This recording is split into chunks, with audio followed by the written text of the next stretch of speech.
telling you they can't afford stuff. Yeah, inflation is high now because Trump spent more than any president on the debt in a 4-year period. So wait, it's Trump's fault that inflation is high 4 years later? As you would come to realize, I'd hope in your role that economies are reactionary forces. It takes time for things to be implemented. Got it. So nothing is Biden's fault. Everything is Trump's fault. We'll see Biden's impact largely in the next 3 or 4 years. It really is remarkable, the power of propaganda. It's fine. Guys, and welcome back to Adali's React. So you're going to be checking out library student embarrassed after trying to fact check Kirk. Okay, I really wanted to see how this actually come out. Okay, and if you're just seeing me for the first time, I'm Adali's React. Like, subscribe to the channel, and let's dive into this video. Okay. Anyway, what some union says or doesn't say is besides the point. So, but let me ask you this: for getting the Border Patrol's endorsement or not, mass amnesty was in the bill. It would have given amnesty to 10 Border million. Patrol union-backed Senate immigration bill despite House GOP. Yes. What did Brandon Judd say about that? So the National Border Patrol Council. Right, but that's not the Border Patrol union. Those are two different things. Right? They still have their endorsement, and again, you can't say they're Kamala's. Hold on a second. They retracted it soon after. Just to be clear, though, it would have given amnesty to 10 million people in this country. Do you think that's a good idea? Potentially, if they're working in this country. You would give amnesty. The majority of illegal immigration, 75% of illegal immigration is overstaying visas. These are 10 million people that came. We're not even talking about the overstay visas. We're talking about people that came across the border. 10 million of them, uninvited. What would you do with them? Give them jobs? If there's room for them to work. Oh, this is a super important moral distinction, though. And that's fine. We have clarity, not agreement. You think the people in this audience should have to compete against foreigners for jobs. I think that you have a moral obligation to your own citizens to give them jobs before the people. So you say not? Okay. We don't have to worry that you're making a dilemma that doesn't exist. There are more jobs right now in this nation than there was under Trump. Hold on a second. First of all, not well-paying jobs, and they're not keeping up. Why do you think that wages aren't keeping up with inflation? Wages aren't keeping up with inflation because people in this audience have to compete against people that have come across the border. But let's just talk about the morals of it. Just the moral. So you would give amnesty for people that are and newcomers that just come in and cut in line. I want to talk about the practical here, Charlie. The border bill gave them amnesty. It is practical. That's why Trump torpedoed it. Is if they can help our nation, then we should let them. Just let me ask you a moral question, because we can go back and forth. Do you think it should be Again, Charlie, I'm not here to talk your talk. I'm here to talk the practical, which is I am practical. They can work. No, we're not talking about moral here. The only discussion is the moral. Do you think it should be illegal to come into the country? That's not what you led with the moral. That's not what I led with. We're not moving this conversation. No, we're going back to the border bill. Actually, no, I'm not strongmanning it. The border bill said it's straw man, not strongman. I got it. The border bill did what for an amnesty? It would have given amnesty to 10 million illegal aliens, yes? Okay. Again, so you said, why did Trump torpedo it? Because Trump cares about Americans more than foreigners. That's why. Okay? GOP endorsed it. The GOP did not endorse it. Bipartisan bill. Hold on a second. Senator Langford, who is a traitor to this country, endorsed it. Yeah? Multiple GOP senators. Okay, if you're trying to convince me that a bunch of rhinos got behind a bunch of border bill, we're going to talk past each other. Read the bill. I do not think D.C. or Washington, D.C. should pass a bill that says if you come into a country, you're given amnesty. And you disagree. I don't. By the way, if they're doing jobs, more the reason to kick them out, because those should be jobs given to Americans. But the job market is higher now than it has ever been. The stock market is higher now than it has ever been. Let's hold on. Do you guys think the economy is better or worse? You are living on a cloud, man. Listen to the people of this country. They can't afford things. The job market is awful. The economy is terrible. Stop reading the New York Times and start talking to American voters. And you understand how insane you sound? The economy is better. People are telling you they can't afford stuff. Yeah, inflation is high now because Trump spent more than any president on the debt in 4-year period. So wait, it's Trump's fault that inflation is high 4 years later.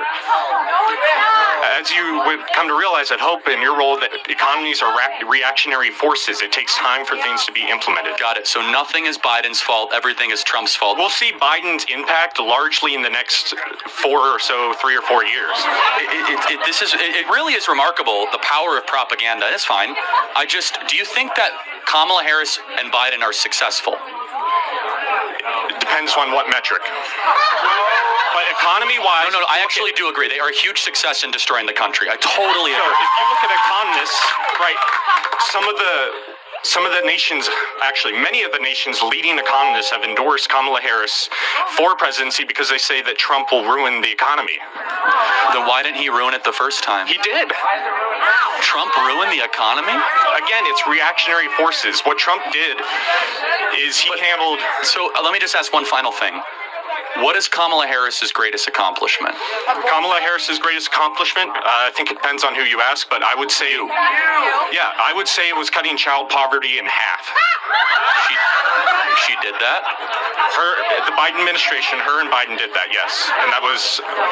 How did she do that? So, the child tax credit, basically, from COVID... Oh, you mean the one from the Trump tax cut? It's not from the Trump tax cut. Yeah, it is actually. No. Yeah, it's actually from the tax cut from December of 2017. The one that Kamala Harris is running against is the one that you're touting right now. It's not the case at all. Let me just... You can lie, but...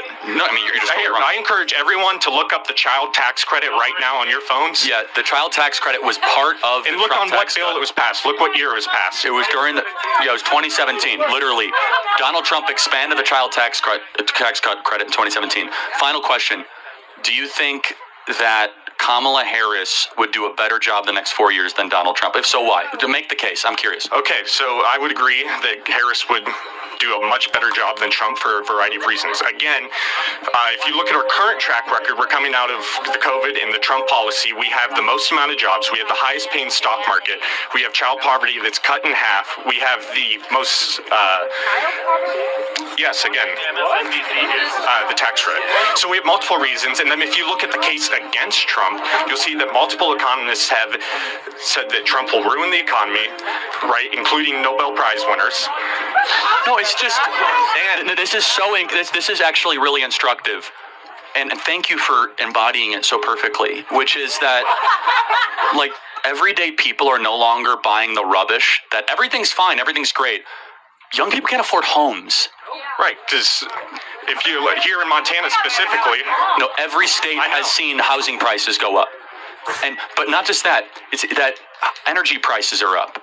It is harder than ever to be able to have a family. We have a fertility crisis. Take Montana, for example. Northwestern energy prices are going up under a Republican board of commissioners despite having a budget surplus this year of over $2 billion. I don't know about that. I'm sure somebody else can comment on that. But going back to the macro trends across the country, Donald Trump, when he was president, lower income earners saw their incomes go up the most. Young people were flourishing, lowest ever black unemployment, Hispanic unemployment, Asian American unemployment. We saw an economic renaissance and a miracle. But here's the point. Here's actually the kicker. Here's how I know I'm right. Is that when American people are asked outside of the economists, 70% of people think the Trump economy is better than actually what's happening now. So you're living on an island. If you look at are people wrong? No. Hold on. Look at real answer the question. Compared to inflation. I encourage everyone are these to look people this up. wrong? Statistica, great source. Are these real wage growth compared to inflation is higher under the Biden administration? Are 70% of the people here or the country wrong when they say Trump was better at the economy? Again, look it up. I encourage everyone. Statistica.com. Real wage growth to inflation. Are these people wrong when they say that the economy was better under Trump? Montana is Montana is distinct from the nation itself. No, it's not. Yes, it is. We have the highest housing increases out of any compared to wage under Gianforte.